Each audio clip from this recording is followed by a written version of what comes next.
ঈদ ঘিরে বেড়েছে গরু খামারিদের ব্যস্ততা। এ নিয়ে মানিকগঞ্জ থেকে যুক্ত হচ্ছেন সহকর্মী আব্দুল আলিম।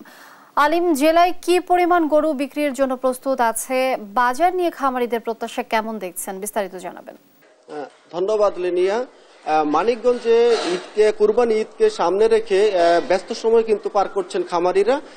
তো আমরা জেলা প্রাণী সম্পদ কার্যালয় সূত্রে যেটা জানতে পেরেছি যে জেলায় 7,000 খামারি প্রায় 1,29,000 গরু লালন পালন করছেন, হৃষ্টপুষ্ট করছেন যে এই কুরবানি ঈদকে সামনে রেখে।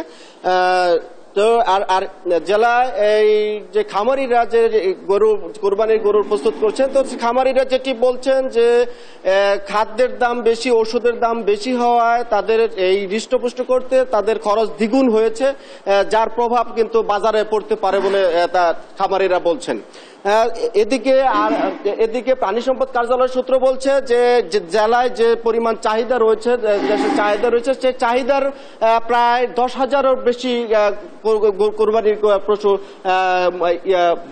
বেশি রয়েছে, যে কারণে বাজারে তেমন প্রভাব পড়বে না বলে প্রাণী সম্পদ কর্মকর্তা জানিয়েছে। তো আমি এখন অবস্থান করছি মানিকগঞ্জ সদর উপজেলার মত্ত এলাকার সাউম এগ্রো ফার্মে। এই ফার্মে প্রায় শতাধিক গরু রয়েছে, এর মধ্যে কুরবানির যোগ্য গরু রয়েছে।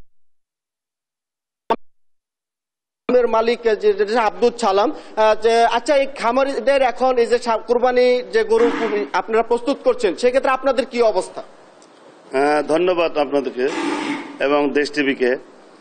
আসলে আমরা এটা শখের বিষয়ে প্রথমে করেছি, তারপরে আমরা আস্তে আস্তে এটা বড় হওয়ার কারণে আমরা এটাকে বাণিজ্যিকভাবে নিয়েছি। যাই হোক, আমাদের যে ব্যবসা এটা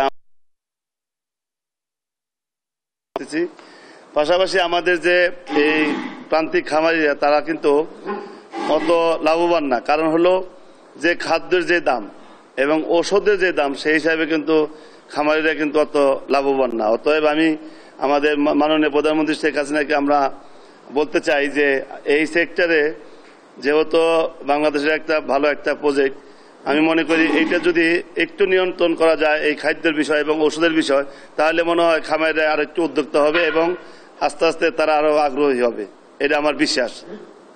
ধন্যবাদ আপনাকে।